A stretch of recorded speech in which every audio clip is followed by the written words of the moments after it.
নমস্কার বন্ধুরা, আজকে আমি বানাবো পাট শাক। দেখুন বাজারে সুন্দর নতুন পাট শাক এসেছে। এই যে চৈত্র মাস চলছে, এখন পাট শাক খুব পাওয়া যাবে। আজকে আমি এই পাট শাকের ঝোল বানাবো। আপনারা যারা যারা পাট শাক চেনেন, খেয়েছেন, তারা অবশ্যই কমেন্ট করে জানাবেন।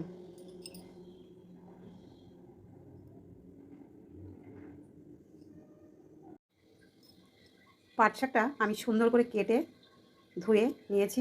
আর এইখানে কড়াই বসিয়েছি, কড়াইয়ের ভিতরে আমি জল দিয়ে দিয়েছি, লঙ্কা দিয়ে দিয়েছি। এবার আমি জলটা প্রায় ফুটে আসছে, এই মুহূর্তে আমি পাট শাকটা দিয়ে দেবো।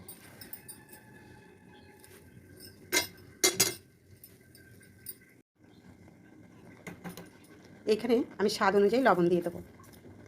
সিদ্ধ অবস্থায় লবণটা দিয়ে দিতে হবে।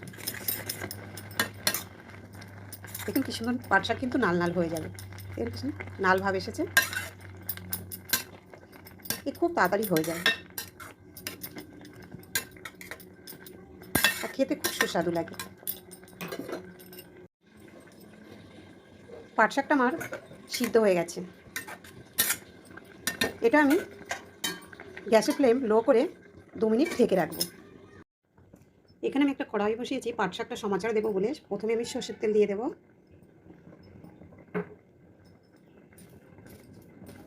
শুকনো লঙ্কা দিয়ে দেবো, কালো জিরে দিয়ে দেবো। আপনারা একটু বেশি দেবেন কালো জিরে, আমার কালো জিরে আজকে কম আছে। একটু নাড়াচাড়া করে দেবো। থেতো করা রসুন দিয়ে দেবো।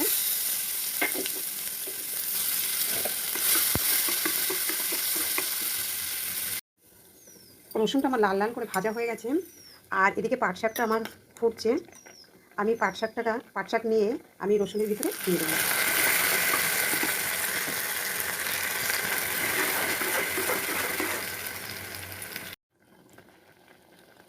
যে কড়াইতে আমি সমাচার দিয়েছিলাম, সেই কড়াই থেকে আমি এই কড়াইতে ঢেলে নিয়েছি।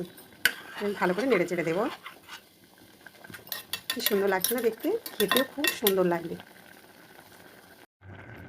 পাট শাকে হলুদ দিলেও চলে, না দিলেও চলে। হলুদ না দিলে আরও টেস্ট লাগে, এই জন্য আমি এখানে হলুদ ব্যবহার করি না, আর কিছুই ব্যবহার করবো না। তবে একটু ঝাল ঝাল করে খাবেন আপনারা, খুব সুন্দর গরম গরম ভাতের সাথে খাবেন, খুব সুন্দর লাগে খেতে। এইভাবে ঝোল করে খাবেন, দেখবেন কত সুন্দর টেস্ট। আর চাইলে আপনারা এর সাথে মুসুর ডালও দিতে পারেন। মুসুর ডাল দিয়েও ঠিক সেম এইভাবেই রান্না করবেন। আগে ডালটা সিদ্ধ করে নেবেন, তারপরে পাট শাকটা দেবেন, তারপরে এইভাবে সমাচার দেবেন। সমাচার দিয়ে গ্যাসের ফ্লেম ফুল করে দেবেন, দিয়ে এরকম ফোটাবেন যাতে তেল আর রসুন সব মিক্স হয়ে যায়, তাহলে টেস্টি হবে। আমি এবার বন্ধ করে দেবো গ্যাসের ফ্লেম, আমি নামাবো। এখানে আমি জায়গা করেছি, এখানে আমি পাট শাকটা নামাবো। একটু ঝোল ঝোল থাকবে। পাট শাকের ঝোল আমার কমপ্লিট।